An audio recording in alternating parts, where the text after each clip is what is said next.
बिस्मिल्लाहिर्रहमानिर्रहीम। अस्सलाम वालेकुम। हम करने जा रहे हैं एक्सरसाइज 1.2 के लिए इंट्रोडक्शन वीडियो। आपके पास में तमाम बेसिक इन्फॉर्मेशन जो इसमें बेसिक आपको यहाँ पर प्रॉपर्टीज़ समझाई गई हैं वो तमाम समझाऊंगी, ठीक है। बट मैं आपको इनको सॉल्व करके नहीं समझाऊंगी, मैं बुक से ही एक्सप्लेन कर दूंगी क्योंकि बहुत ज़्यादा लेंथी वीडियो हो जाएगा, क्योंकि बहुत ज़्यादा प्रॉपर्टीज़ हैं और बहुत ज़्यादा एग्जाम्पल्स हैं। तो आपको बहुत इजी भी हैं बट आपको समझ आ जाएंगे इंशाल्लाह मेरे ऐसे समझाने से भी, ताकि हमारा टाइम भी बचे और आपको अच्छे से समझ भी आ जाए, ठीक है। क्वेश्चंस तमाम करवाऊंगी, सॉल्व करके करवाऊंगी, ठीक है। तो इसको आप जस्ट ऐसे ही समझने की कोशिश कीजिएगा, इंशाल्लाह आपको ज़रूर समझ में आएंगी। अगर ये प्रॉपर्टीज़ आपने अच्छे से नहीं पढ़ी तो फिर आपको क्वेश्चंस करने में डिफ़िकल्टीज़ हो सकती हैं, ठीक है। तो स्टार्ट करते हैं exercise 1.2 properties of complex number. अब आपके पास कॉम्प्लेक्स नंबर की भी कुछ प्रॉपर्टीज़ होती हैं, ठीक है। जैसे हम पीछे क्लासेस में पढ़ के आए हैं तमाम चीज़ों की प्रॉपर्टीज़, आपके पास रियल नंबर की प्रॉपर्टीज़ हमने पढ़ी, बिल्कुल वैसे ही कॉम्प्लेक्स नंबर की भी प्रॉपर्टीज़ होती हैं जैसी रियल नंबर की होती है। अब आप लोगों ने क्लास मैट्रिक में जो चैप्टर पढ़ा था, चैप्टर नंबर 2, अच्छा जी, वो आपने क्लास 9th में पढ़ लिया था। आपकी बुक हो गई थी हाफ। जो फर्स्ट ईयर के स्टूडेंट्स हैं जो मैथ्स पढ़ रहे हैं उन्होंने पुरानी ही बुक पढ़ी है और पुरानी ही बुक को जो है वो 2 हिस्सों में जो है वो डिवाइड कर दिया गया था। तो जिसमें आपके पास पहला हिस्सा जो आपने 9th में पढ़ा था उसका चैप्टर नंबर 2 है आपके पास, रियल नंबर की प्रॉपर्टीज़ आपने उसमें पढ़ी हैं। तो बिल्कुल वैसे ही प्रॉपर्टीज़ हैं बट अब कॉम्प्लेक्स नंबर्स की प्रॉपर्टीज़ हैं, ठीक है। तो describe algebraic properties of complex numbers. अब हम अलजेब्रिक प्रॉपर्टीज़ डिस्क्राइब करेंगे कॉम्प्लेक्स नंबर्स की। For example commutative, associative and distributive with respect to addition and multiplication. अब आपके पास properties with respect to addition भी होती हैं, विथ रिस्पेक्ट टू मल्टीप्लिकेशन भी होती हैं, ठीक है। तो सबसे पहले हम डिस्कस कर लेते हैं commutative property with respect to addition. Commutative means होता है आपके पास 2 सेट्स, यानी कि 2 आपके पास कॉम्प्लेक्स नंबर्स, 2 हम सेट्स के बारे में पढ़ के आए तो हम 2 सेट्स की बात कर रहे थे, या 2 कॉम्प्लेक्स नंबर्स। कम्यूटेटिव मीन्स 2 और एसोसिएटिव मीन्स 3, ठीक है। ये याद रखिएगा, कम्यूटेटिव में 2 कॉम्प्लेक्स नंबर्स की मल्टीप्लिकेशन होगी या एडिशन होगी, एडिशन की प्रॉपर्टी है तो एडिशन होगी, मल्टीप्लिकेशन की तो मल्टीप्लिकेशन होगी। एसोसिएटिव में 3 सेट्स की आपके पास यहाँ पर 3 सेट्स ना गए, मेरे मुंह से बार बार सेट्स निकल है बट 3 आप याद रखिए। एसोसिएटिव में आपके पास 3 जो है उसकी कॉम्प्लेक्स नंबर की एडिशन होगी। एक्चुअली अभी क्लास मैट्रिक को सेट्स का चैप्टर पढ़ाया है थोड़ी अर्सा पहले, तो इस वजह से सेट्स के हिसाब से प्रॉपर्टीज़ जो है ना याद है, मतलब जहन में है, तो बार बार जो है वो सेट्स मेरे मुंह से आ रहा है, ठीक है। तो इसको इग्नोर कीजिएगा, सेट्स नहीं कॉम्प्लेक्स नंबर्स। तो प्रॉपर्टीज़ हैं कॉम्प्लेक्स नंबर की। तो आपके पास जब एसोसिएटिव कहेंगे हम, तो एसोसिएटिव में 3 आपके पास कॉम्प्लेक्स नंबर्स की एडिशन होगी या तो 3 कॉम्प्लेक्स नंबर्स की मल्टीप्लिकेशन होगी। जब डिस्ट्रीब्यूटिव की बात करते हैं तो डिस्ट्रीब्यूटिव प्रॉपर्टी आपके पास होती है मल्टीप्लिकेशन ओवर एडिशन, ठीक है। तो आपके पास इसमें जो यूज़ होगी है, तो इसमें भी आपके पास यहाँ पर यूज़ होते हैं 3 कॉम्प्लेक्स नंबर्स। तो इसमें भी 3 कॉम्प्लेक्स नंबर की ज़रूरत है, इसमें भी 3 कॉम्प्लेक्स नंबर, ये आपके पास 2 कॉम्प्लेक्स नंबर्स के दरमियान होता है, चाहे एडिशन हो चाहे मल्टीप्लिकेशन हो। अब पहली पढ़ लेते हैं commutative property with respect to addition. तो जब आपके पास कम्यूटेटिव प्रॉपर्टी पढ़ेंगे तो let Z1 and Z2 are 2 complex numbers, then commutative property with respect to addition is defined as Z1 and Z2 2 complex numbers हैं। तो कम्यूटेटिव प्रॉपर्टी क्या होगी एडिशन की, कि Z1 में Z2 प्लस करो या Z2 में Z1 पास करो, आपके पास दोनों साइड्स का जो आंसर आएगा वो इक्वल आएगा। अब यहाँ पर एक एग्जाम्पल भी दी हुई है आपको कि Z1 is equals to this and Z2 is equals to this. आपने commutative property with respect to addition proof करनी है। तो we have to verify that Z1 plus Z2 equal है Z2 प्लस Z1 के। तो यहाँ पर हमने, आपको पता है एडिशन किस तरह होती है 2 कॉम्प्लेक्स नंबर्स के दरमियान में, तो आपके पास रियल में ऐड हो जाता है, कॉम्प्लेक्स में ऐड हो जाता है, कॉम्प्लेक्स इमेजनरी में ऐड हो जाता है, रियल में ऐड हो जाता है। तो इस तरह कॉम्प्लेक्स नंबर्स की एडिशन हो जाती है। इसी तरह से राइट साइड ले लें, राइट साइड में आपके पास Z1 प्लस Z2 है, right side Z2 plus Z1, ठीक है, इसे ठीक कर लीजिएगा। Z2 प्लस Z1, Z2 को पहले रखा, Z1 को बाद में रखा। रियल पार्ट में ऐड होगा, इमेजनरी पार्ट में ऐड होगा। राइट साइड और लेफ्ट साइड इक्वल आ गए। ये हो गई commutative property with respect to addition proof. इसके बाद आ जाती है commutative property with respect to multiplication. तो मल्टीप्लिकेशन में क्या होगा, Z1 Z2 2 ही सेट्स हैं, 2 ही कॉम्प्लेक्स नंबर्स हैं। Are two complex numbers then commutative property under multiplication is defined as Z1 को Z2 से मल्टीप्लाई करें या Z2 को Z1 से मल्टीप्लाई करें, दोनों जो है वो आपके पास साइड्स का जो आंसर आएगा वो इक्वल आएगा। तो Z1 आपके पास कॉम्प्लेक्स नंबर ये रहा, Z2 कॉम्प्लेक्स नंबर ये रहा। अब आपने वेरीफाई करना है Z1 Z2 इक्वल है Z2 Z1 के, तो Z1 पहले रखा, Z2 बाद में रखा। अब मल्टीप्लिकेशन के लिए आप फॉर्मूला यूज़ कर सकते हैं। सिंपली आपको पता है कि आपके पास जो है वो A, B, C, D यानी दो कॉम्प्लेक्स नंबर के दरमियान की मल्टीप्लिकेशन का फॉर्मूला होता है आपके पास AC माइनस BD कॉमा और AC AD प्लस BC। ठीक है, आपके पास फॉर्मूला होता है यहाँ पर जो मैं लिखूँ तो A, B और C, D की मल्टीप्लिकेशन हो रही है तो आपके पास ये होता है AC minus BD comma AD plus BC। Yes, ये होता है।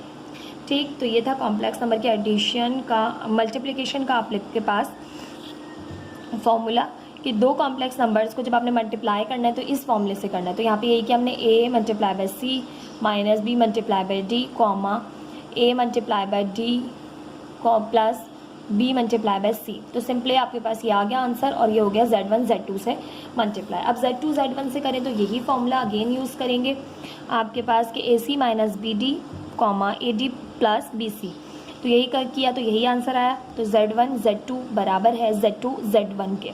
तो ये भी आपके पास राइट साइड लेफ्ट साइड की इक्वल आ गई। तो commutative property with respect to multiplication भी आपके पास यहाँ पर वेरीफाई हो गई। ठीक, अब बात कर लेते हैं associative property with respect to addition की। तो एसोसिएटिव में हमारे पास तीन कॉम्प्लेक्स नंबर्स यूज होते हैं Z1 Z2 and Z3। Three complex numbers then associative property under addition is defined as Z1 plus Z2 plus Z3। पहले Z1 Z2 को plus कीजिए, फिर Z3 में प्लस कीजिए, फिर यहाँ पर Z2 को Z3 में प्लस कीजिए, फिर Z1 में प्लस कीजिए। ठीक है, यानी दो कॉम्प्लेक्स नंबर को पहले कीजिए, उनका जो आंसर है उसमें तीसरे कॉम्प्लेक्स नंबर को ऐड कीजिए, या पहले दूसरे और तीसरे को ऐड कर लीजिए, फिर उसमें पहले कॉम्प्लेक्स नंबर को ऐड कीजिए। तो यहाँ पर हमने वेरीफाई करने के लिए एक एग्जाम्पल भी देख लेते हैं। यहाँ पर ये Z1 है, ये Z2 है और ये Z3 है। ठीक है, तीन कॉम्प्लेक्स नंबर्स हैं। तो सबसे पहले आपने प्रॉपर्टी प्रूफ करनी है associative property with respect to addition. तो वेरीफाई करना है आपने Z1 Z2 को पहले ऐड करें, लेफ्ट साइड ले लें और फिर Z3 में ऐड करें। तो Z1 Z2 को पहले ऐड करेंगे तो हम यहाँ पर कर्ली ब्रैकेट का यूज़ कर लेंगे कि हम पहले इन दोनों को ऐड कर रहे हैं। सिंपली ऐड करने का वही फॉर्मूला है आपके पास इस तरह से कि A C में ऐड होता है, B D में ऐड होता है। ठीक है, A प्लस C या B plus comma B plus D। ठीक है, इस तरह से एडिशन होती है। एडिशन का फॉर्मूला भी आप लोगों को मैं पीछे एक्सरसाइज में सिखा चुकी हूँ कि A comma B plus C comma D हो तो ये आपके पास बराबर होता है A plus C comma B plus D। ठीक है, अब यहाँ पर सिंपली हमने वही किया, 9 प्लस 14 आयोटा आंसर आया। अब हमने ले ली right hand side. Right hand side में आपके पास है Z2 प्लस Z3। तो Z1 ऐसे एज इट इज़ आ जाएगा कॉम्प्लेक्स नंबर और प्लस कर्ली ब्रैकेट में Z2 और Z3 को रख देंगे। पहले इन दोनों की एडिशन होगी। ठीक है, अब इन दोनों की एडिशन भी बिल्कुल उसी तरह से होगी आपके पास कि आपने रियल पार्ट को रियल पार्ट में ऐड करना है, कॉम्प्लेक्स पार्ट को कॉम्प्लेक्स पार्ट में, इमेजनरी पार्ट को इमेजनरी पार्ट में ऐड करना है। तो ये आ गया। अब वही करना है दोबारा, आप Z1 में ऐड कर रहे हैं तो रियल इमेजनरी पार्ट में। तो देखें राइट साइड लेफ्ट साइड एक दूसरे के इक्वल आ गए। तो ये प्रूव हो गई एसोसिएटिव प्रॉपर्टी ऑफ एडिशन। इसी तरह से एसोसिएटिव प्रॉपर्टी ऑफ मल्टीप्लिकेशन है कि Z1 और Z2 को पहले मल्टीप्लाई करें फिर Z3 से करें, या फिर Z2 Z3 को पहले मल्टीप्लाई करें फिर Z1 से मल्टीप्लाई करें। तो ये associative property with respect to multiplication होती है। ठीक है, तो यहाँ पर एक आपको एग्जाम्पल इसके लिए भी दी हुई है। तो हम कह रहे हैं पहले Z1 Z2 को मल्टीप्लिकेशन के लिए आपने फॉर्मूला यही यूज़ करना है। ठीक है, फॉर्मूला आपने यूज़ करते हुए जाना है, सिंपल फॉर्मूला यूज़ करेंगे, क्वेश्चन आपसे बहुत आसानी के साथ सॉल्व हो जाएगा। तो यहाँ पर इन दोनों की कर रहे हैं पहले मल्टीप्लिकेशन, तो हम करेंगे AC मल्टीप्लिकेशन कर रहे हैं तो हम करेंगे यहाँ पर AC डायरेक्ट मल्टीप्लाई कर लिया, 2 4 8 प्लस आपके पास यहाँ पर देन फिर आपने किया यहाँ पर, अच्छा इन्होंने किया है यहाँ पर मल्टीप्लिकेशन का मेथड यूज़, इन्होंने फॉर्मूला यूज़ नहीं किया, इन्होंने मल्टीप्लिकेशन यूज़ की है। हम फॉर्मूला भी यूज़ करें तब भी यही चीज़ आएगी। ठीक है, इन्होंने क्या किया है, 2 4 8 2 5 10 iota plus 3 iota 4 3 4 12 iota plus 3 5 15 iota iota iota square, और डायरेक्टली इन्होंने क्या किया है, आयोटा स्क्वायर की जगह -1 पुट करके उसको सॉल्व करके प्लस माइनस माइनस करके 15 भी लिख दिया। मतलब स्टेप से थोड़े से स्किप हैं। तो इतना तो आप भी समझदार हो गए हैं, अब तो फर्स्ट ईयर में आ गए, तो आपको अंदाज़ा होगा किस तरह से माइनस की साइन आई है। अब ये इसको सॉल्व किया तो ये आ गया, अब देन फिर ये मौजूद है। आप चाहें बिल्कुल उसी तरह से कर सकते हैं, या फिर आप मल्टीप्लिकेशन का फॉर्मूला भी यूज़ कर सकते हैं। दोनों तरीक़ों से आप कर सकते हैं, यानी दोनों तरीक़ों से बुक में एग्जाम्पल देने का मतलब ये होता है कि आपकी मर्ज़ी है, आप ये वाला मेथड यूज़ कर लें फॉर्मूले वाला, आपकी मर्ज़ी है कि आप दो ब्रैकेट्स को किस तरह से मल्टीप्लाई करते हैं, ये आपके ऊपर है। ठीक है, तो दोनों तरीक़ों से करने का मतलब इन्होंने ये बता दिया कि आपका जैसा दिल चाहे, आपको ईजी लगे आप क्वेश्चन को सॉल्व कर लीजिएगा। अब यहाँ पर Z2 Z3 को पहले मल्टीप्लाई किया, देन फिर उसे Z1 से मल्टीप्लाई किया, तो लेफ्ट साइड जो है वो आई है -29 + 15 आयोटा, और राइट साइड पे आई है -29 + 15 आयोटा। तो associative property with respect to multiplication भी यहाँ पर कॉम्प्लेक्स नंबर की प्रूफ हो गई कि लेफ्ट साइड का आंसर राइट साइड के इक्वल आ रहा है। ठीक है, अब आपके पास आ जाती है distributive property of multiplication over addition. Distributive property simply एक है आपके पास, मल्टीप्लिकेशन ओवर एडिशन।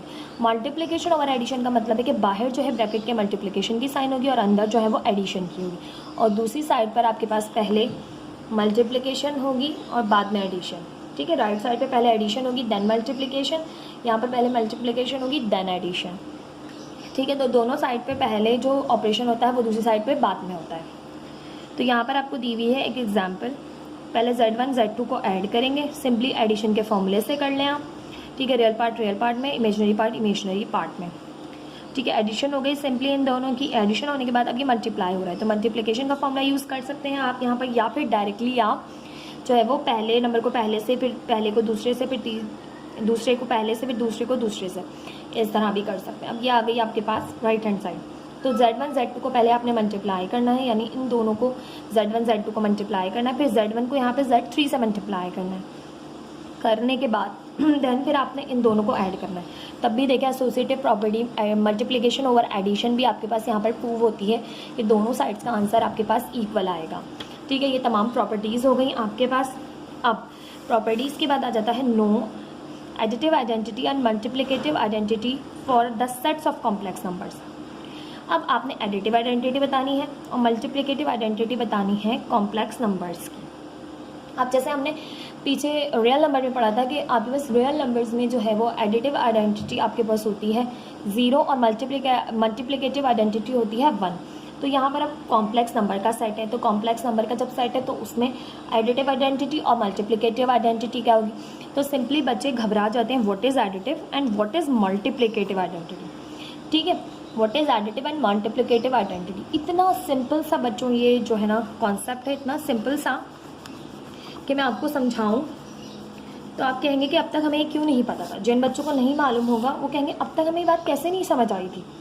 तो कैसे, देखें, अब आपके पास कोई भी नंबर है तो उसकी अगर हमें आइडेंटिटी चेंज नहीं करनी तो उसमें आप सिंपली क्या ऐड कर सकते हैं, आपको यही चाहिए, तो आप 0 ऐड कर सकते हैं। 0 ऐसा नंबर है जो ऐड होने के बाद किसी भी नंबर की आइडेंटिटी को मिसिंग नहीं होने देता। ठीक है, तो कोई भी नंबर हो उसमें आपने 0 ऐड करना है, तो ऐड करने के बाद वो नंबर अपने ही नंबर के बराबर ही रहेगा।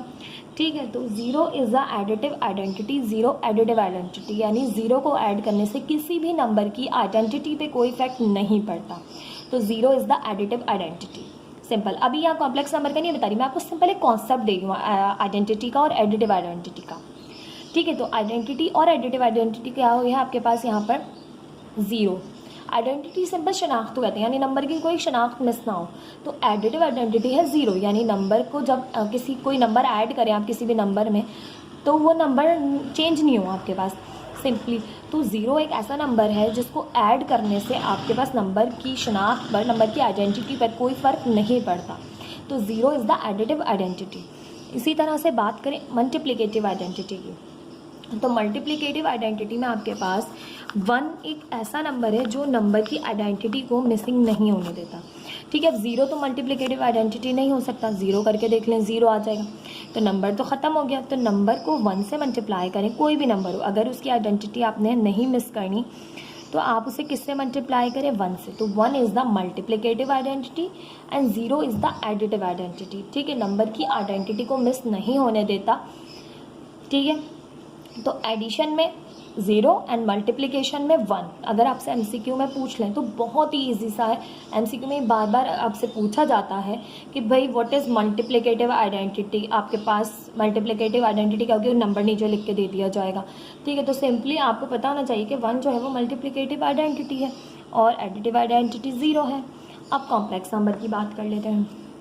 तो कॉम्प्लेक्स नंबर में एडिटिव आइडेंटिटी और मल्टीप्लिकेटिव आइडेंटिटी क्या होती है। तो पहले एडिटिव आइडेंटिटी की बात करते हैं कि ए बी आपके पास एक कॉम्प्लेक्स नंबर है, then there exist a complex number 0 0। ठीक है, सच दैट अगर हम 0 0 एग्जैक्ट जो है कॉम्प्लेक्स नंबर है उसके अंदर इसको ऐड करते हैं 0 और 0, तो देखें ऐड करें ए में 0 को, ठीक है, रियल को रियल में करते हैं, इमेजनरी को इमेजनरी में करते हैं। तो a + 0 a, b + 0 b, तो 0 0 इज़ द आपके पास एडिटिव आइडेंटिटी। ठीक है, या फिर आप इस तरह कहेंगे 0, कॉमा या +0 iota is the additive identity. भाई क्यों, क्योंकि 0 जो है वो आपके पास नंबर की आइडेंटिटी को मिस नहीं होने दे रहा। तो 0,0 is the additive identity of complex number. Now यहाँ पर बता भी दिया गया है the 0 0 is additive identity in set of complex numbers. 0,0 क्या एडिटिव आइडेंटिटी है आपके पास कॉम्प्लेक्स नंबर्स के सेट में। ठीक, अब आपके पास है मल्टीप्लिकेटिव आइडेंटिटी। मल्टीप्लिकेटिव आइडेंटिटी थोड़ा सा जो है वो समझने वाला है। आप ऐसे नहीं कह सकते 1 1, ठीक है, याद रखिए 1 1 नहीं, जैसे यहाँ 0 0 कह दिया, 1 1 नहीं कह सकते। ठीक है, तो a b any complex number then there exist a complex number 1 0।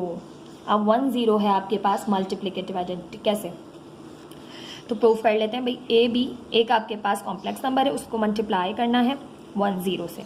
ठीक है, अब आपके पास नंबर वही आना चाहिए। ठीक है, नंबर ए बी है ना, अगर एक साइड आपके पास कॉम्प्लेक्स नंबर का, तो ए भी ही वापस आएगा अगर आपसे 1 0 से क्या करें, मल्टीप्लाई करें। तो मल्टीप्लिकेशन का फॉर्मूला आपको अच्छे से याद है। कैसे होता है मल्टीप्लिकेशन का फॉर्मूला भाई, तो हमें पता है ए बी ये होता है, ये बी, ये सी और ये डी। ठीक है, ए को करें मल्टीप्लाई सी से, ए को कर लें सी से, तो ए 1 ज़ा ए आ गया। ठीक है, फिर होता है माइनस की साइन, फिर होता है बी डी, बी को करें डी से, तो बी 0 ज़ा 0, कॉमा, फिर आपके पास होता है A D plus B C, A D, A 0 ज़ा 0 प्लस बी डी, बी को करें यहाँ पर सी से, सॉरी सी से, ए को डी से करते हैं, बी को सी से, बी 1 ज़ा बी, तो देखिए -0 ए 0 प्लस बी बी, तो ए बी नंबर आपके पास रिमेन जो था वो आपके पास कॉम्प्लेक्स नंबर वो वापस आ रहा है। तो 1 0 is the multiplicative identity of complex number and 0 0 is the additive identity of complex number.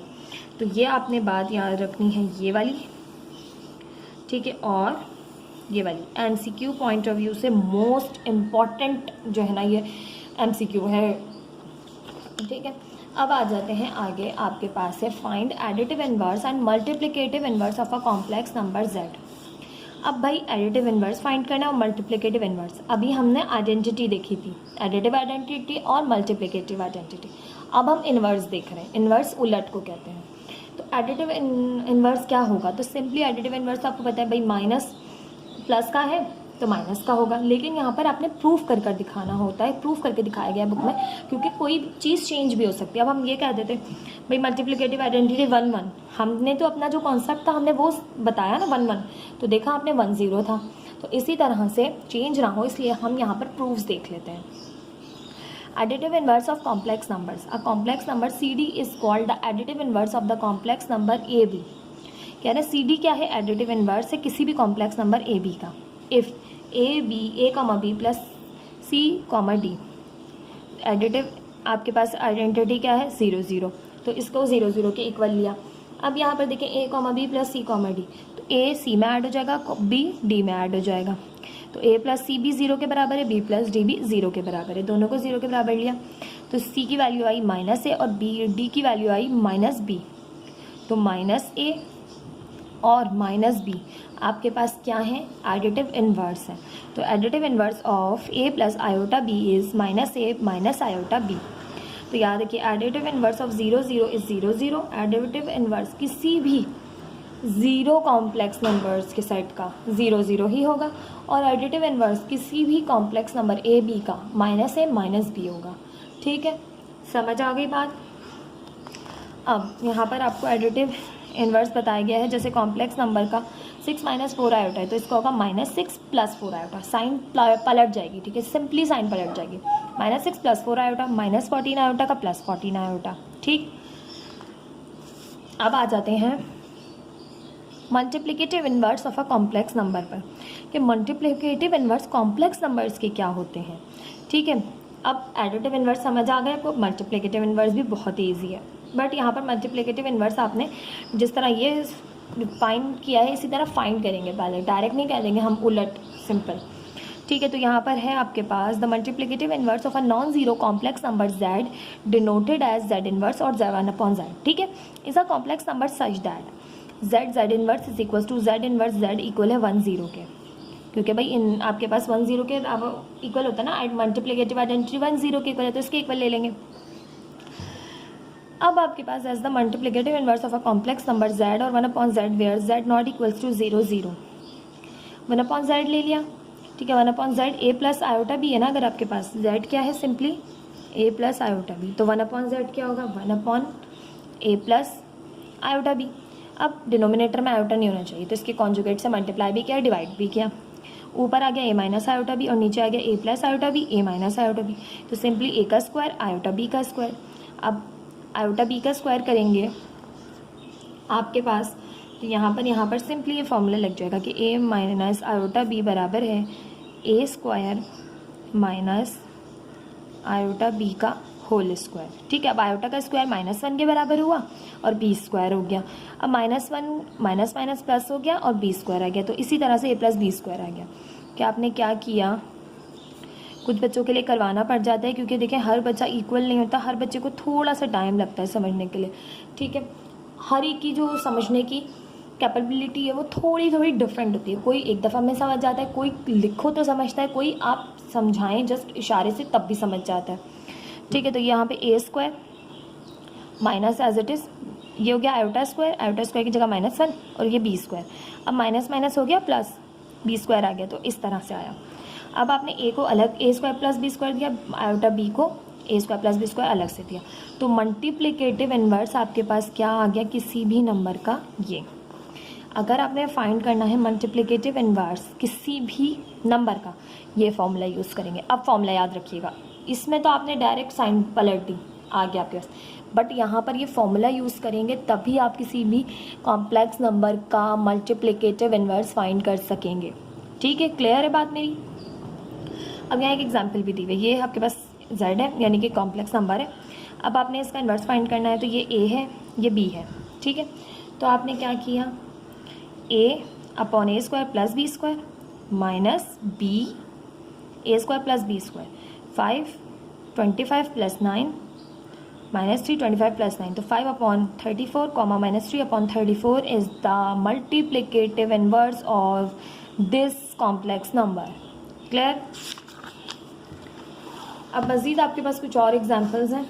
ठीक है, मल्टीप्लिकेटिव इन्वर्स सिर्फ और सिर्फ z इज इक्वल टू 4 का करना है। अब 4 है आपके पास, सिंपली तो रियल पार्ट है, आयोटा नहीं दिया हुआ आपको, तो आप लिखेंगे 4,0, इमेजनरी पार्ट जो है वो 0 है। ठीक है, आयोटा नंबर है ही नहीं, आयोटा शो ही नहीं किया हुआ, तो इट मीन्स आयोटा वाला पार्ट जो है, इमेजनरी वाला पार्ट जो है वो यहाँ पर 0 है। तो अब आप इसके लिए कर लीजिए, जहाँ भी आपके पास b है वहाँ 0 रख दीजिए, तो सिंपली आप इन्वर्स फाइंड आउट कर लेंगे। ठीक है, अब आपने प्रूव करना है इसको कि मल्टीप्लिकेटिव इन्वर्स है इसका, तो ये आपके पास सिंपली फॉर्मूला है, तो ये इसका मल्टीप्लिकेटिव इन्वर्स होगा।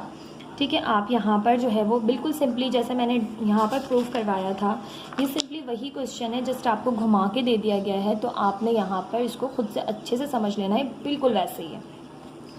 अच्छा, नोट में आपको एक बात कही गई है, multiplicative inverse of 0 0 does not exist, किसी भी नंबर का मल्टीप्लिकेटिव इन्वर्स 0 0 एग्जिस्ट नहीं करता। अच्छा, यहाँ मैंने कट लगा दिया, बच्चों को ऐसा लगेगा ये बात गलत है, ऐसा नहीं है, ये बात बिल्कुल सही है, यानी कि 0 0 का मल्टीप्लिकेटिव इन्वर्स आपके पास एग्जिस्ट नहीं करेगा, क्योंकि देखिए 0 का स्क्वायर प्लस 0 का स्क्वायर, डिनोमिनेटर में अगर 0 आ जाए तो वो चीज़ अनडिफाइंड हो जाती है, इन्फिनिटी हो जाती है।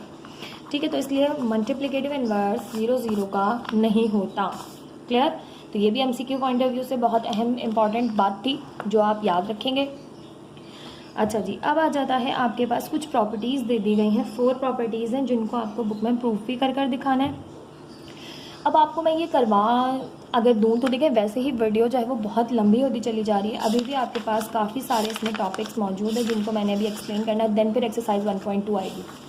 तो इस वजह से मैं इन तमाम प्रॉपर्टीज़ को आपको बुक से समझा रही हूँ। आप बुक अपने सामने रखिएगा जब मैं आपको वीडियो करवाऊँ, बात करूँ आपसे, आप हैंड फ्री का यूज़ कीजिए, अपने कानों में हैंड फ्री लगाइए और मेरी आवाज़ को सुनते हुए बुक में जो है वो देखते हुए अगर ये चीज़ समझेंगे तो आप इतने अच्छे से समझ पाएंगे तमाम चीज़ें कि आप कभी नहीं भूलेंगे। ये बेसिक जो इंट्रो पढ़ाने की मकसद होता है सिर्फ यही होता है कि आपके तमाम कॉन्सेप्ट्स क्लियर हों, आपको पता हो हर एक चीज़। आप जब मेरी ये इंट्रोडक्शन वीडियो देखें तो आपको जितने भी MCQ इस चैप्टर से रिलेट करते हुए होंगे वो आप क्विकली सॉल्व कर सकेंगे। अगर आप इंट्रोडक्शन वीडियो स्किप करके डायरेक्ट क्वेश्चंस करेंगे तो आप MCQ की तैयारी कर ही नहीं सकते, आप रट्टे लगाते रहेंगे कि किस जो है वो MCQ क्या आंसर हो सकता है। सिर्फ और सिर्फ ये बुक आपको तमाम MCQ खुद ही तैयारी करवाएगी। सिर्फ इस बुक को पढ़ लीजिए, सिर्फ इस बुक को पढ़ लीजिए। मैं अभी फिर कहूँगी, मैं लास्ट में फिर कहूँगी, बाज़ बच्चे कहते हैं मैं साहब MCQ क्यों नहीं करवा रही हैं आप? बेटा मैं करवाऊँगी, सॉल्व भी करवाऊँगी MCQ, बट इंट्रोडक्शन कराने का मकसद ही सिर्फ ये होता है ताकि आपकी MCQ तैयारी साथ साथ चलती रहे। हम लास्ट में क्यों MCQ के लिए रट्टे लगाएं, हम क्यों एक एक अलग अलग चैप्टर के बाद MCQ समझें, चैप्टर के साथ साथ समझें। और अगर आपके पास लास्ट ईयर का 5 ईयर है, अभी तो बुक चेंज हुई है बट लास्ट ईयर की बुक में ये चैप्टर मौजूद था, इसमें आपको तमाम MCQ मिल जाएंगे उसके। तो लास्ट ईयर की अगर किसी को आपको मिल जाए बहुत आसानी से मिल जाएगी क्योंकि अब बुक चेंज हो गई है तो हर कोई जो है वो ईजिली आपको दे देगा। किसी से भी मांगेगा लास्ट ईयर की आपके पास फर्स्ट ईयर की मैथ्स की जो है गाइड बुक है तो ले लीजिए, उसमें आपके पास तमाम MCQ होंगे। ठीक है, वो आप जो है वो उससे तैयारी कीजिए, उससे देखिए कि आप कितने कर सकते हैं इंट्रो पढ़ने के बाद। ठीक, चलिए पढ़ लेते हैं 1.2.4 डिमॉन्स्ट्रेट द फॉलोइंग प्रॉपर्टीज़। अब इन फॉलोइंग प्रॉपर्टीज़ को आपने प्रूफ करना है। मॉड्यूलस ऑफ z इक्वल है modulus of minus z equal है z कॉन्जुगेट इक्वल है मॉड्यूलस ऑफ माइनस z के कॉन्जुगेट के। ये तमाम एक दूसरे के इक्वल हैं, ये आपने यहाँ पर प्रूफ करना है पहले। तो सबसे पहले ऐसे करेंगे फिर दूसरे को देखेंगे। देखें अब है आपके पास मॉड्यूलस ऑफ z। अब आप z ले लें, सिंपली z इक्वल है आपके पास a प्लस आयोटा b के। अब मॉड फाइंड करना है तो मॉड्यूलस ऑफ z का फॉर्मूला पीछे पढ़ के √a² प्लस b²। a है b है, तो आपके पास आ गया ये simply z is equal to a plus iota b, then modulus of z is equal to a plus iota b का मॉड्यूलस और √a² प्लस b²। तो ये आ गया √a² प्लस b² के बराबर। ये आ गया पहला मॉड्यूलस ऑफ z। अब हम modulus of minus z proof करेंगे। Modulus of minus z is equal to minus a minus iota b, minus से दोनों को मल्टीप्लाई कर दें। ठीक है, कर दिया मल्टीप्लाई माइनस साइन से दोनों को, क्योंकि z तो a प्लस आयोटा b था तो माइनस का a माइनस का आयोटा b। अब माइनस a का स्क्वायर माइनस b का स्क्वायर तो प्लस का a स्क्वायर प्लस का b स्क्वायर, क्योंकि माइनस माइनस क्या हो जाती है प्लस, स्क्वायर है ना, माइनस को 2 टाइम्स मल्टीप्लाई करना है, माइनस माइनस प्लस, सिंपली आ गया a² प्लस b²। अब है z कॉन्जुगेट का मॉड्यूलस, तो z कॉन्जुगेट क्या होंगे a प्लस आयोटा b के conjugate a minus iota b। ठीक है, अब a माइनस आयोटा b का मॉड्यूलस तो it means √a² minus b², तो b क्या है माइनस का b माइनस b का होल स्क्वायर, तो a² minus plus minus minus भी प्लस हो जाएगा b², तो ये भी बराबर आ गया √a² प्लस b² के। फिर माइनस z मतलब मॉड्यूलस ऑफ माइनस z का कॉन्जुगेट, इसको फाइंड करेंगे। तो देखिए पहले तो कॉन्जुगेट लिख लिया आपने a माइनस आयोटा b। ठीक है, अब कॉन्जुगेट को माइनस से मल्टीप्लाई करें तो माइनस का a हो जाएगा और प्लस का b आयोटा हो जाएगा।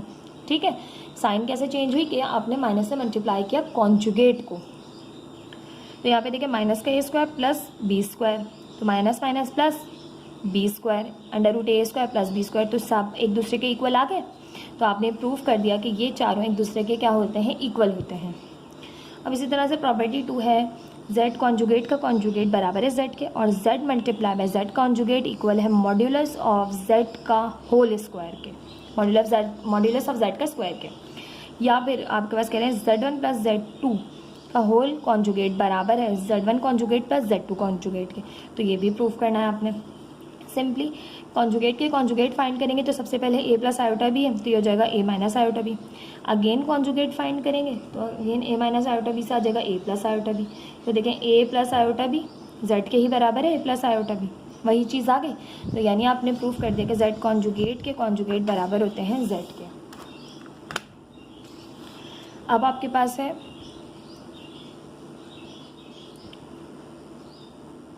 बी में क्या कह रहा है, z इक्वल है आपके पास a प्लस आयोटा बी, कि आपने प्रूफ करना है यहाँ पर कि z multiply by z conjugate is equals to modulus of z का स्क्वायर। तो यहाँ पर हमने रखा z और z कॉन्जुगेट रखे, a माइनस आयोटा भी इसके कॉन्जुगेट ले लिए, तो इन दोनों को मल्टीप्लाई किया तो आपके पास यहाँ पर आया a स्क्वायर, फिर a माइनस का ए बी आयोटा, ठीक है, ये आयोटा ए बी, फिर प्लस आयोटा ए बी, फिर plus minus minus iota square b square, iota square की जगह -1 रख दिया, ठीक है, मिड में माइनस की ही साइन थी तो आयोटा स्क्वायर की जगह -1 रखा तो ये माइनस माइनस हो गई प्लस, और ए बी आयोटा प्लस का भी था और ए बी आयोटा माइनस का भी था, तो ये कैंसिल हो गया, इसलिए मिड वाली दोनों टर्म्स कैंसिल हो गए, ए स्क्वायर प्लस बी स्क्वायर आ गया, ठीक है। अब मॉड्यूलस ऑफ जेड का होल स्क्वायर प्रूफ करना है आपने, तो यहाँ पर इस तरह मॉड्यूलस ऑफ जेड बराबर है modulus of A plus iota B, A का स्क्वायर प्लस बी का स्क्वायर, ठीक है। तो अब यहाँ पे स्क्वायर करेंगे तो इस साइड पे भी स्क्वायर करेंगे, स्क्वायर से रूट कैंसिल, तो A square plus B square बाहर आ गया, तो ये लेफ्ट साइड राइट साइड के इक्वल आ गई आपके पास A square plus B square, A square plus B square. तो सेकंड भी आपने प्रूफ कर लिया। अब थर्ड है आपके पास triangle inequality of complex number, कि ट्राइंगल्स की इनइक्वालिटी कॉम्प्लेक्स नंबर्स में। तो ये थोड़ा सा ज्योमेट्रिकल प्रूव है, तो बहुत ध्यान से समझिएगा यहाँ पर, ठीक है। Property number 3, triangle inequality of complex numbers. अब Z1 Z2 belongs to C, यानी कॉम्प्लेक्स नंबर से बिलोंग करते हैं, then Z1 modulus minus Z2 modulus is less than और equal to Z1 plus Z2 modulus and is also less than और equal to Z1 modulus plus Z। अब geometrical proof के लिए सबसे पहले आपको जो समझने की चीज़ है वो यहाँ पर आपको क्यों जो है वो यहाँ से वेक्टर रिप्रेजेंटेशन से समझाया गया है। तो यहाँ से पहले हम ये देख लेते हैं, फिर आपको मैं तमाम चीज़ें समझाऊंगी, इंशाल्लाह आपको समझ में आ जाएंगी। देखिए ये है एक्स प्लेन और ये है वाई प्लेन। अब आपको दो कॉम्प्लेक्स नंबर दिए हुए, एक दिया हुआ है Z1 और एक दिया हुआ है Z2, ठीक है। अब ये आपके पास जो है वो Z1 और Z2 है और ये इनकी वेक्टर रिप्रेजेंटेशन है, यानी इनका वेक्टर है, ठीक है। अब ये आपके पास यहाँ पर है, अब इस वेक्टर की देखें, इस वेक्टर के साथ एक्स एक्सिस का जो एंगल है, आप बिल्कुल सेम यहाँ पर ये एक्स एक्सिस है, इसके लिए यहाँ पर ये वेक्टर बिल्कुल एज इट इज़ ड्रॉ करते हैं, ठीक है। जैसे हम resultant of vector class 9th में सीख कर आए हैं, बिल्कुल उसी तरह से आपने इस वेक्टर को इस यहाँ पर बना दिया। Z2 है यहाँ पर, और ये है आपके पास ये एक्स एक्सिस से एंगल बन रहा है Z1 का यहाँ पर जो, और ये है एक्स एक्सिस किसके लिए, Z1 के लिए, ठीक है। तो Z2 से आपने Z1 को यहाँ ड्रॉ कर दिया, यानी इस वेक्टर को सामने इसके और इस वेक्टर को यहाँ सामने, और ये पूरा आ गया आपके पास, समझ लें एक तरह से रिजल्टेंट, ठीक है। इसे P3 का हमने नाम दे दिया। अब आपके पास Z1 यहाँ से यहाँ तक, ये इसको O का नाम दिया, इस पॉइंट को P1 का नाम दिया, इस पॉइंट को P2 का नाम दिया और इस पॉइंट को P3 का नाम दिया। इस पॉइंट को पढ़ेंगे तो OP1 Z1 के बराबर है, P1 P3 Z2 के बराबर है, P2 P3 Z1 के बराबर है, OP2 Z2 के बराबर है। अभी आपको जो है वो पूरी यहाँ पर रिप्रेजेंटेशन समझ आ गई, किस तरह से आपने डायग्राम में रिप्रेजेंट किया है, ठीक है। अब यहाँ से देखें, हमने कहा Z1 बराबर है, let Z1 is equal to x1 iota y1 plus Z2 is equal to x2 plus iota y2 be represented by vectors OP1 and OP2। OP1 और OP2 पे हमने ये वेक्टर्स को कि जो है वो इन कॉम्प्लेक्स नंबर को रिप्रेजेंट कर दिया है वेक्टर फॉर्म में। Now respectively as shown in figure 1.4 considering the figure by completing the parallelogram OP1 P3 P2।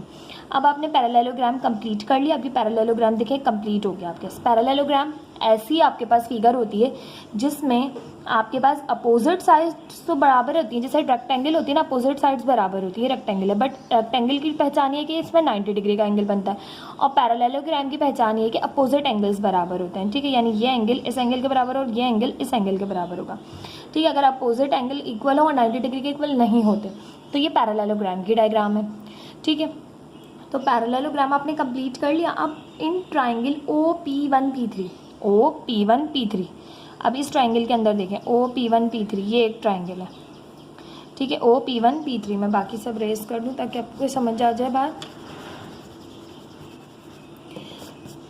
OP1 P3 ये आपके पास एक ट्राइंगल है, इस ट्राइंगल की बात कर रहे हैं हम, ठीक है। OP3 इक्वल है Z1 प्लस Z2 के। OP3 बराबर है Z1 प्लस Z2 के।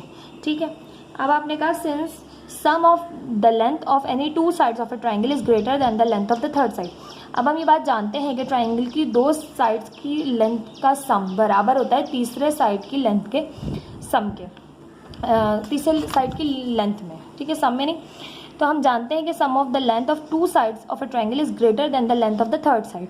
ट्राइंगल की दो साइड्स की लेंथ का सम करें तो वो तीसरी साइड के बराबर होता है। ठीक है, तो हमने यहाँ पर कहा कि OP1 P2 P3। अब P2 P3 की जगह इन्होंने OP2 क्यों लिखा है? ठीक है, तो यहाँ इन्होंने कहा P1 P3 बराबर है OP2 के। OP2 ये हमने एज इट इज़ यहाँ बनाया था ना, ये Z2 OP2, तो इन्होंने इसको यहाँ पर OP2 का नाम दे दिया जस्ट P2 P3 को। यहाँ पर हम P1 P3 की जगह मेंशन कर रहे हैं OP2। ठीक है, तो P1 P3 बराबर है OP2 के। किस तरह से, दोबारा बता देती हूँ। देखें भाई,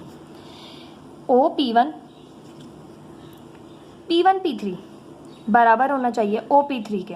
नहीं, यहाँ पर इन्होंने OP2 क्यों लिखा?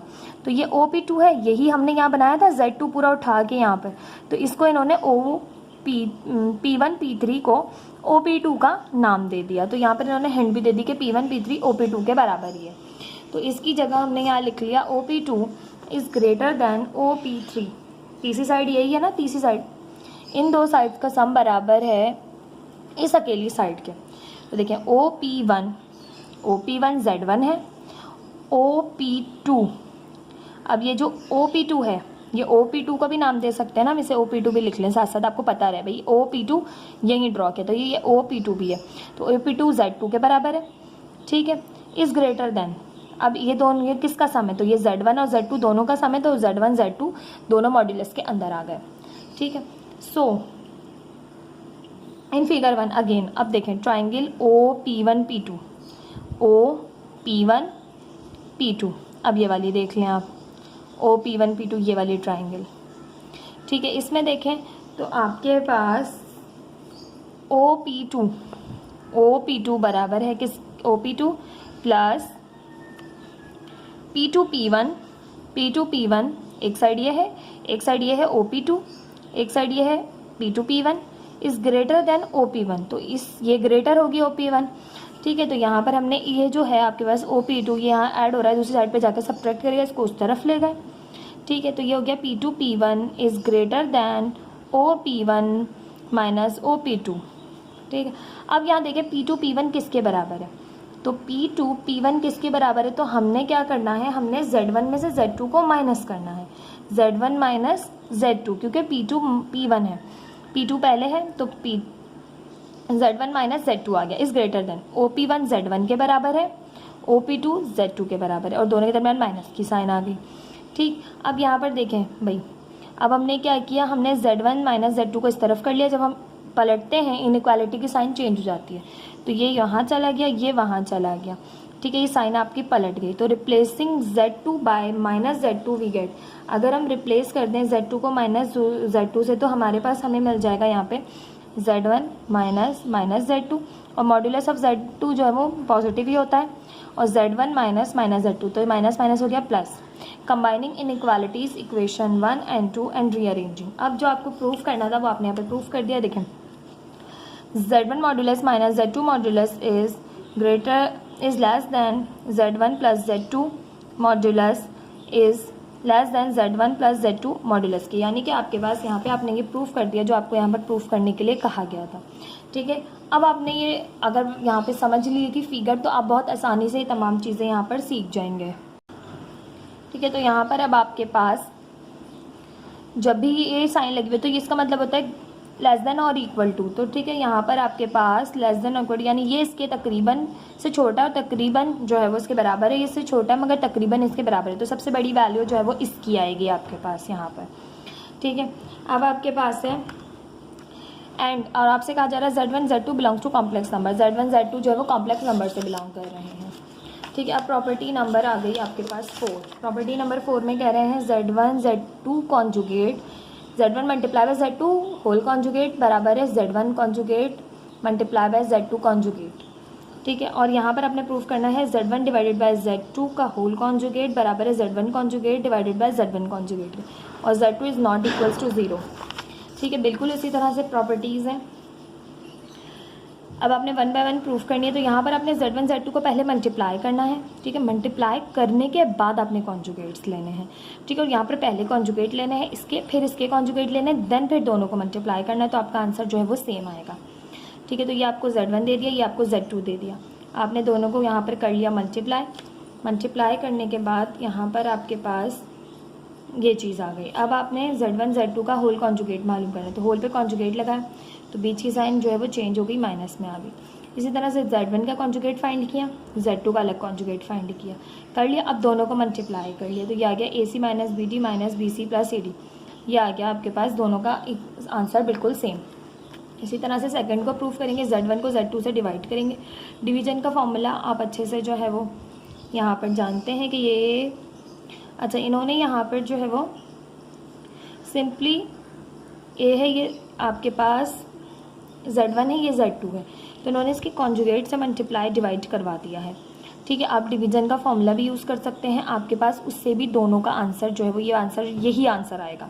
इससे कोई फ़र्क नहीं पड़ेगा कि आप डिवीजन का फॉर्मूला यूज़ कर रहे हैं यहाँ पर या फिर जो है वो डायरेक्ट जो है वो कॉन्जुगेट से मल्टीप्लाई डिवाइड करा रहे हैं। ठीक है, तो Z1 और Z2 का अब आपने लेना है यहाँ पर कॉन्जुगेट, तो कॉन्जुगेट लेंगे आप इस तरह से, तो Z1 divided by Z2 A plus iota BC minus iota D, बीच में आपके पास जो है वो यहाँ पर आ जाएगी AC, दोनों को मल्टीप्लाई कर लिया। मल्टीप्लाई करने के बाद इन्होंने सिंप्लीफिकेशन की, इन्होंने काफ़ी सारे स्टेप जो स्किप किए, यानी इन दोनों को मल्टीप्लाई कर लिया। मल्टीप्लाई करने के बाद जो साइन आ रही थी, ठीक है, आपके पास उसको इन्होंने तब्दील कर दिया। ठीक है, तो ये आपके पास यहाँ पर हो गया। अब यहाँ पर है आपके पास, अच्छा यहाँ पर ही किया है, देखिए इन्होंने कर लिया मल्टीप्लाई, अब ये साइन थी, अब इन्होंने साइन को कर दिया यहाँ पर तब्दील, बस सिर्फ और सिर्फ ये है तब्दील करना होता है अपने कॉन्जुगेट लेने में। तो ये आ गया। अब डायरेक्ट डिवीजन का फॉर्मूला लगाएंगे, आपके पास ये चीज़ बनकर आएगी, ये चीज़ आएगी, आपने इस पर कॉन्जुगेट लगाना है, बीच की साइन को तब्दील कर देना है, बस सिंपल। मल्टीप्लाई डिवाइड कॉन्जुगेट से करेंगे बहुत लंबा हो जाएगा। राइट हैंड साइड पे Z1 के अलग कॉन्जुगेट ले लिए, Z2 के अलग ले लिए, देन फिर आपके पास डिवीजन है, आप फॉर्मूला लगाएं, आप मल्टीप्लाई करें कॉन्जुगेट से या डिवाइड करें, कोई फ़र्क नहीं पड़ता, दोनों तरीक़ों से कर सकते हैं। फिर आपके पास जो भी चीज़ आएगी आप उसको करेंगे इस तरह से, आपके पास सिंप्लीफाई। अगर आप कर रहे हैं कॉन्जुगेट से मल्टीप्लाई डिवाइड तो आपको सिंप्लीफाई करना पड़ेगा, अगर आप यूज़ कर रहे हैं फॉर्मूला तो आपको इतना सिंप्लीफाई नहीं करना पड़ेगा, आपके पास डायरेक्ट जो है वो ये चीज़ आ जाएगी बनकर, तो आपके पास ये दोनों साइड्स एक दूसरे के बराबर आएंगी। ठीक है, तो ये हो गई प्रॉपर्टी नंबर 4 भी। अब आ जाती है आपके पास find real and imaginary parts of the types of complex numbers. अब आपने रियल और इमेजिनरी पार्ट बताने हैं कॉम्प्लेक्स नंबर्स के, तो एक टाइप आपके पास ये और एक टाइप आपके पास ये। तो पहली टाइप में ये ले लेते हैं question, type 1 x plus iota y की exponent n where n is equal to +-1 और +-2। अब n की जगह +1 रखेंगे तब सॉल्व करेंगे, +2 रखेंगे तब सॉल्व करेंगे, फिर -1 रखेंगे फिर सॉल्व करेंगे, फिर -2 रखेंगे फिर सॉल्व करेंगे, तो तमाम के लिए करेंगे। अब n-1 के लिए कर रहे हैं हम यहाँ, n इज इक्वल टू -1, तो अगर हमने -1 रखी तो ये डिनोमिनेटर में चला जाएगा। जब डिनोमिनेटर में आयोटा चला जाता है तो मल्टीप्लाई और डिवाइड करते हैं उसके कॉन्जुगेट से, मल्टीप्लाई कर लिया कॉन्जुगेट से डिवाइड कर लिया, तो डिनोमिनेटर में आयोटा स्क्वायर आ जाता है, आयोटा स्क्वायर की जगह -1 पुट कर लेते हैं, तो ये चीज़ इस तरह से आ जाती है आपके पास। अब आपके पास यहाँ पर है x प्लस आयोटा y -1 के बराबर, तो आपके पास इसके इक्वल आ गया है ये, इसको ओपन फॉर्म में लिख दिया, यानी x को अलग ये चीज़ दे दी और आयोटा y को अलग x square plus Y square दे दिया, तो ये आपके पास कंप्लीट आ गया सोल्यूशन। ठीक है, here x upon x square plus Y square is the real part and -y upon y square plus x square plus Y square is the imaginary part. ये real part है और ये imaginary part है आपके पास, क्योंकि आपको real और imaginary part बताने थे कॉम्प्लेक्स नंबर्स के। ठीक है, अब n अगर 2 पुट कर रहे हैं तो 2 पुट करेंगे तो n की जगह आपके पास सिंपली यहाँ 2 आ जाएगा, स्क्वायर का फॉर्मूला सॉल्व करेंगे, सॉल्व करने के बाद आपके पास इस तरह से कुछ इक्वेशन आएगी बन के, और इसमें आपके पास ये रियल पार्ट है और ये इमेजनरी पार्ट है। ठीक है, इसी तरह से -2 पुट करें तो डिनोमिनेटर में चला जाएगा, डिनोमिनेटर में फॉर्मूला खोलेंगे, सिंप्लीफाई करेंगे, सिंप्लीफाई करने के बाद जो भी चीज़ आएगी फिर आपके पास आपने कॉन्जुगेट से मल्टीप्लाई डिवाइड करना पड़ेगा। जब आप कॉन्जुगेट से मल्टीप्लाई डिवाइड करेंगे, फर्दर सिंप्लीफिकेशन करेंगे, तो आपके पास जो है वो आंसर आ जाएगा। बहुत ही सिंपल सा क्वेश्चन है, आप सॉल्व करेंगे तो आपको अंदाज़ा हो जाएगा किस तरह से होगा। इजी सा क्वेश्चन है, बहुत ज़्यादा इसमें जो है ना कॉम्प्लिकेशंस नहीं है। अब एग्जांपल्स कुछ दी हुई हैं, यहाँ पर इस पर स्क्वायर है, इस पर एक्सपोनेंट -1 है, तो इसको डिनोमिनेटर में ले जाएंगे और फिर मल्टीप्लाई डिवाइड करेंगे कॉन्जुगेट से, देन फिर सिंप्लीफाई करेंगे, आपके पास आंसर आ जाएगा। We can solve the above simple directly by using the derived formula as done below. अब आपसे कहा जा रहा है कि हम सॉल्व कर सकते हैं ऊपर वाली एग्जाम्पल्स को, जो हम फार्मूला पढ़कर आए हैं उस फार्मूले की मदद से। ठीक है, आपके पास सिंपली कोई जो है ना, मैंने आपसे बताया कि आप फॉर्मूले से करें या कॉन्जुगेट से मल्टीप्लाई डिवाइड करें, दोनों तरीक़ों से आप कर सकते हैं, क्योंकि आपको बुक में बताया गया है, कहा गया है कि आप कर सकते हैं। ठीक है, इसी तरह से आपके पास टाइप 2 दी हुई है। टाइप 2 में है x1 plus iota y1 upon x2 plus iota y2 के एक्सपोनेंट n। अब n यहाँ पर +-1 भी दी हुई है, +-2 भी दी हुई है। अब आप यहाँ पर 1 रखते हैं तो यहाँ पर नीचे डिनोमिनेटर में आयोटा है, तो अब आप क्या करेंगे, डिवीजन का फॉर्मूला भी यूज़ कर सकते हैं और आप यहाँ पर multiply by it's conjugate and denominator के कॉन्जुगेट से मल्टीप्लाई और डिवाइड करके भी सॉल्व कर सकते हैं। जैसे आपको ईजी रहे वैसे कीजिए। -1 एक्सपोनेंट हो जाती है, तो जब भी -1 एक्सपोनेंट हो जाए होल पे, तो आप क्या करते हैं, डिनोमिनेटर, अच्छा यहाँ थोड़ा सा इन्होंने लंबा करके बताया, मैं आपको डायरेक्ट बता दूँ, इस स्टेप को स्किप किए बगैर, इस स्टेप को स्किप किए बगैर नहीं, स्किप करके। ठीक है, अब देखिए एक्सपोनेंट -1 है, तो इसकी भी -1 है होल पे, इसके भी होल पे -1 है, यानी x1 प्लस आयोटा y1 के एक्सपोनेंट भी -1 है और x2 प्लस आयोटा y2 की एक्सपोनेंट भी -1 है। अब इसके ऊपर -1 है, इसके ऊपर भी, तो जब भी हमें नेगेटिव को पॉजिटिव करनी है एक्सपोनेंट, तो इसको हम ऊपर ले जाएंगे और इसको हम नीचे ले आएंगे, तो ये हो जाएगा x2 प्लस आयोटा y2 ऊपर और x1 प्लस आयोटा y1 नीचे। तो जब भी होल पे एक्सपोनेंट नेगेटिव हो, न्यूमिनेटर भी और डिनोमिनेटर भी हो, तो आपके पास ऊपर वाला नीचे, नीचे वाला ऊपर चला जाता है और ये एक्सपोनेंट पॉजिटिव हो जाती है। सिंपली डायरेक्ट की जगह इतना लंबा नीचे ले जाके सॉल्व करने की ज़रूरत नहीं है। ठीक है, फिर आप चाहें तो डिवीजन, यहाँ पे डिवीजन है, डिवीजन का फॉर्मूला यूज़ कीजिए या मल्टीप्लाई बाय इट्स कॉन्जुगेट और डिवाइड कीजिए। ठीक है, मल्टीप्लाई डिवाइड कर लें कॉन्जुगेट से। इसी तरह से 2 पुट करेंगे, 2 पुट करने के बाद स्क्वायर का फॉर्मूला सॉल्व करेंगे, सॉल्व करने के बाद सिंप्लीफिकेशन है लंबी सी, फिर नीचे आयोटा बच जाएगा तो मल्टीप्लाई करेंगे और डिवाइड करेंगे उसके कॉन्जुगेट से, फिर सिंप्लीफिकेशन करेंगे दोबारा से। अब यहाँ इन जनरल है, समझाने का कोई फ़ायदा नहीं होगा, लंबा चौड़ा स्टेप होगा, x2 x1 कहती रहूँगी मैं, आप लोगों की समझ में नहीं आएगा मैं इतना क्या x1 का स्क्वायर x2 का स्क्वायर। जब क्वेश्चन सॉल्व करेंगे तो बड़े मज़े से इसको आंसर आएंगे, बड़े आसानी से। अच्छा, अगर -2 है यहाँ पर, तो आपने -2 को भी उसी तरह से सॉल्व करना है। अब अगर होल पे आ जाए x1 प्लस आयोटा y1 के exponent -2, x1 plus x2 plus iota y2 के एक्सपोनेंट -2, तो ये -2 ऊपर जाके पॉजिटिव, ये -2 नीचे आके पॉजिटिव, तो x2 प्लस आयोटा y2 की एक्सपोनेंट 2 ऊपर और x1 प्लस आयोटा y1 की एक्सपोनेंट 2 नीचे। ठीक है, तो ये आपके पास डायरेक्ट ऐसे आ जाएगा। इतने सारे स्टेप्स को स्किप करके आप ये डायरेक्ट लिखेंगे, नीचे वाले को ऊपर वाले को नीचे करके पॉजिटिव कर देंगे। फिर आप फॉर्मूला खोलेंगे, फॉर्मूला खोलने के बाद सिंप्लीफिकेशन करेंगे, करने के बाद आपके पास इसके कॉन्जुगेट से मल्टीप्लाई डिवाइड करना पड़ेगा, तो वो कर लेंगे या फिर फॉर्मूला यूज़ कर लेंगे डायरेक्ट डिवीजन वाला। ठीक है, डिवीजन वाला फॉर्मूला हम लास्ट एक्सरसाइज में पढ़ के आए हैं, बहुत अच्छे से याद कर लें, बहुत काम आने वाला है आगे, बहुत ज़्यादा। उसके बगैर आपको जो है वो हर सवाल जो है ना मुश्किल से मुश्किल तरीन लगता रहेगा। ये रहा डिवीजन का आपके पास और ये रहा इसका अहम फार्मूला, जिसके ज़रिए आप क्वेश्चन को कर सकते हैं सॉल्व, पेज नंबर 4 पर। ठीक है, एग्जाम्पल नंबर 1 से पहले मिल जाएगा आपको। ठीक है, अब इसी की कुछ रियल और इमेजनरी पार्ट ढूंढने हैं आपको इन क्वेश्चंस में ही। ठीक है, तो ये हैं आपके पास कुछ एग्जाम्पल्स बुक की, बहुत ही इजी सी एग्जाम्पल है। अगर स्क्वायर है, आपने जो है ना ऊपर अलग स्क्वायर देना है, नीचे अलग देना है, फिर ऊपर भी स्क्वायर सॉल्व करना है, नीचे भी सिंप्लीफिकेशन करनी है, करने के बाद मल्टीप्लाई करना है, कॉन्जुगेट से डिवाइड भी करना है, मजीद सिंप्लीफिकेशन करनी है। इस तरह से आंसर आएगा। रियल पार्ट ये है, इमेजनरी पार्ट ये है। -2 एक्सपोनेंट हो तो माइनस इसको ऊपर कर लेंगे, 2 माइनस आयोटा को ऊपर कर लेंगे और आयोटा 1 माइनस आयोटा को नीचे कर लेंगे, एक्सपोनेंट पॉजिटिव हो जाएगी। बस स्क्वायर है, स्क्वायर अलग अलग देके सिंप्लीफाई करेंगे, करने के बाद आपके पास मल्टीप्लाई करेंगे उसके कॉन्जुगेट से और डिवाइड करेंगे, मल्टीप्लाई डिवाइड कर लेंगे जब आप कॉन्जुगेट से, तो आप जस्ट सिंप्लीफाई करेंगे, आपके पास जो आंसर आएगा उसमें रियल पार्ट में आयोटा की साइन नहीं होगी और इमेजनरी पार्ट में आयोटा की साइन होगी, आप पहचान लेंगे। तो ये था आपके पास एक्सरसाइज 1.2 के लिए इंट्रोडक्शन। आपने देखा कितना लेंदी इंट्रोडक्शन था। अगर मैं ये तमाम सॉल्व करवाती तो आप ये सोचिए कि वीडियो 2 घंटा तो कहीं नहीं जाते। ईजी से थे, क्वेश्चंस करेंगे और आसानी होगी। बस आपने फॉर्मूलाज याद कर लेने हैं जो कि पीछे एक्सरसाइज में मौजूद है एडिशन का, ठीक है, एडिशन ऑफ कॉम्प्लेक्स नंबर, ये रहा फार्मूला, ये याद कर लें अच्छे से, बिल्कुल अच्छे से। मैंने आपको उस वक्त जब एक्सरसाइज कराई थी तो पेपर पे लिखवा दिए थे इस तरह से, तो ये लें, एडिशन ऑफ कॉम्प्लेक्स नंबर का, सब्ट्रैक्शन ऑफ कॉम्प्लेक्स नंबर का, मल्टीप्लिकेशन ऑफ कॉम्प्लेक्स नंबर का, डिवीजन ऑफ कॉम्प्लेक्स नंबर का। आप इसका स्क्रीनशॉट ले लें इस वक्त और अपने पास जब आपको फॉर्मूला याद करना हो आप इसे खोलें और अच्छे से फॉर्मूला याद कर लें। चारों फॉर्मूले मैंने आपको अच्छे से एक्सरसाइज करवाते हुए समझा दिए थे, ठीक है। ये फॉर्मूले याद होंगे। फिर आपको पता होगा डिनोमिनेटर में आयोटा नहीं होना चाहिए। जब आयोटा होता है तो मल्टीप्लाई बाय इट्स कॉन्जुगेट और मल्टीप्लाई डिवाइड करते हैं उसके कॉन्जुगेट से।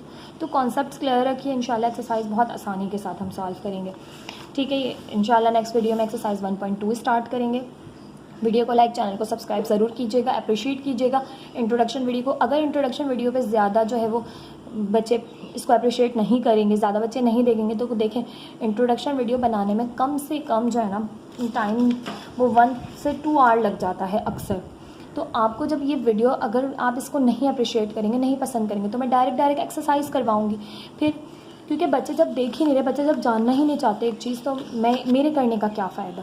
तो आप सब इस वीडियो को ज़्यादा से ज़्यादा शेयर कीजिए अपने फ्रेंड्स के साथ, ज़्यादा से ज़्यादा उन्हें बताइए कि वीडियो ज़रूर देखा करें इंट्रोडक्शन वीडियो, इससे आपके तमाम क्यूरीज सॉल्व होती हैं। तो जितने बच्चे इसको ज़्यादा लाइक करेंगे, पसंद करेंगे, तो मैं उतने ही ज़्यादा अच्छे से आने वाले जो चैप्टर्स हैं उनमें भी इंट्रोडक्शन वीडियो बनाया करूँगी। अदरवाइज़ आई विल स्किप, ठीक है, मैं इन वीडियोस को स्किप कर दूंगी कि मैं डायरेक्ट एक्सरसाइज ही करवा दूं, क्योंकि तमाम टीचर्स आपके पास डायरेक्ट एक्सरसाइज करवा रहे हैं, इसलिए वो तेज़ी से आगे जा रहे हैं। मैं आपको बेसिक भी साथ साथ समझाती भी जा रही हूँ, तो थोड़ा सा ज़्यादा वक्त लग रहा होता है, बट इसको अप्रिशिएट किया कीजिए। इस तरह से अगर आप बार बार कहेंगे कि मिस जल्दी जल्दी वीडियो अपलोड करें, तो बेटा मेरी कोशिश है कि मैं जल्दी जल्दी करूँ, मगर मुझे इंट्रोडक्शन वीडियो पे बहुत ज़्यादा टाइम लग जाता है। उनको मैं अगर स्किप कर दूँ तो फिर आपके लिए जो है वो MCQs की तैयारी आपको वही रटने पड़ेंगे। तो इसलिए आपके ही जो है वो आगे एग्ज़ाम्स के जो तैयारी है उसके ही जहन में रखते हुए मैं तमाम सवाल जो है वो, तमाम क्यूरीज जो है वो सॉल्व करती हुई जा रही होती है। तो वीडियो को लाइक, चैनल को सब्सक्राइब ज़रूर कीजिएगा। मिलते हैं नेक्स्ट वीडियो में एक्सरसाइज 1.2 के साथ। अल्लाह हाफिज़।